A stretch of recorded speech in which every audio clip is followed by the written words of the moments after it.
This episode of Techno Buffalo is brought to you by Full Sail University. Hello, Internet, and welcome back to another episode of Ask the Buffalo, the show where you can ask me, Ashley Esqueda, any question you might have from the wide world of technology. Every Tuesday, we put up a call for questions on technobuffalo.com. You can leave your question in the post comments. Otherwise, you can send them to me any time of the day or night on Twitter at technobuffalo or at Ashley Esqueda. But make sure you use the hashtag AskTheBee so I can see it. But usually every show I answer between 3 and 5 questions. So let's get answering, because this is Ask the Buffalo.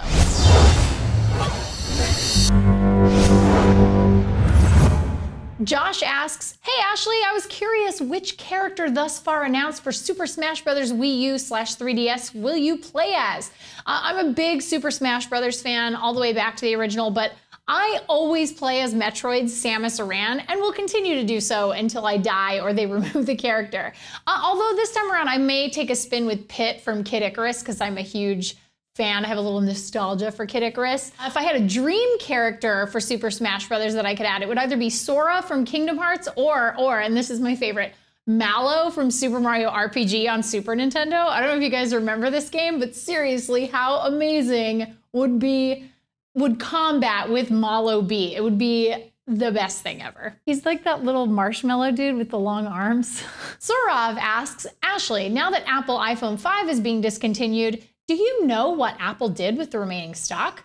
Any chance we'll see them for sale in the near future via any third-party seller? This is a really good question, and I think a lot of people have this one, but on my end, pure and total speculation, but I would imagine that any iPhone 5s Apple had in-house would be dismantled and repurposed for the iPhone 5C. Since they have the same guts and the same dimensions as the 5, they just have that polycarbonate back. I don't know that we'll be seeing any like third-party retailers get like a fire sale stock of the iPhone 5. It's not really how Apple sort of functions.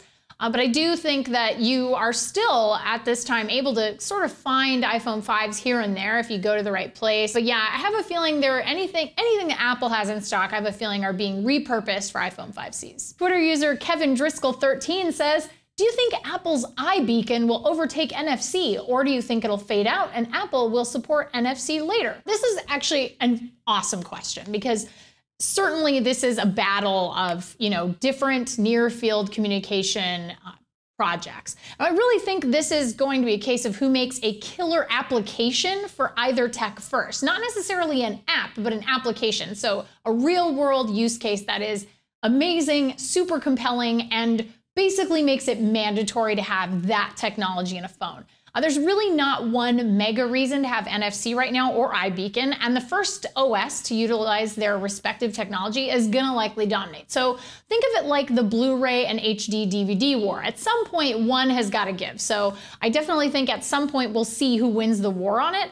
I think iBeacon on one hand has a lot of really interesting potential applications, but NFC does too, and is already in use, like relatively, and it's not proprietary or locked to just Apple devices, so it is a toss-up. And don't forget, Apple doesn't necessarily have a lot of success in terms of like iAd, for example, has not really become like any kind of industry standard. So it's definitely up in the air. I don't know who's gonna win, but I'm really curious to find out. I think we will know in maybe the next 3 to 5 years. AppGeek98 asks, when did you start getting interest in tech stuff and gadgets? That's a sweet question. I have been interested in technology ever since I was a kid. I got my first Nintendo when I was 3 years old. So my first NES, my first piece of major technology was an NES. And I remember being super excited about it. I remember playing Simon's Quest. I remember playing Castlevania 2 with my mom. I thought she was such a cool mom for being able to beat Castlevania 2. I thought it was amazing. I have always loved technology. I've always wanted to have the latest and greatest. I started building my own PCs when I was a teenager.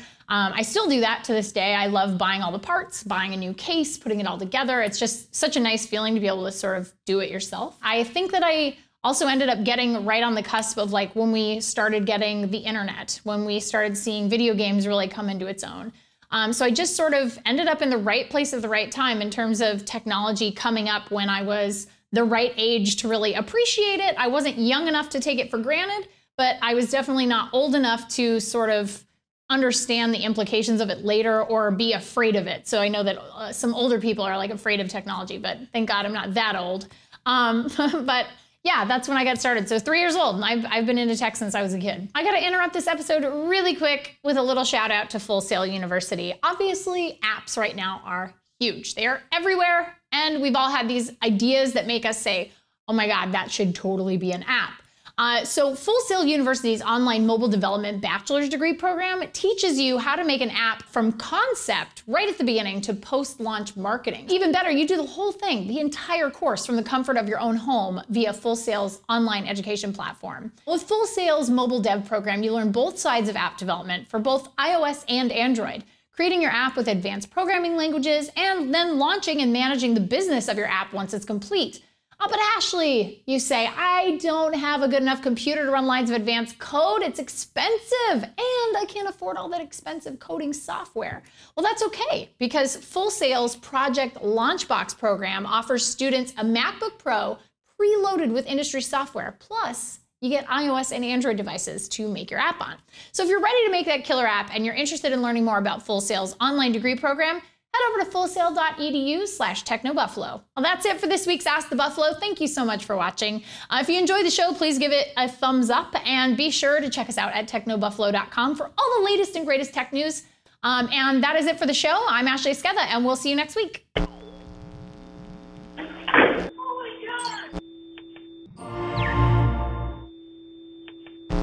Hey guys, Ashley here. Just wanted to let you know that if you liked what you just saw, we've got 2 other shows that go live every single week. Redinger's Rants, where John totally goes nuts about issues that bug him across consumer technology, and Rumor Roundup, where he tells you all about the best rumors in the world of tech. So click the text below that says subscribe, and if you want to check out either of those shows, click right over here. See you next time. Thanks for watching.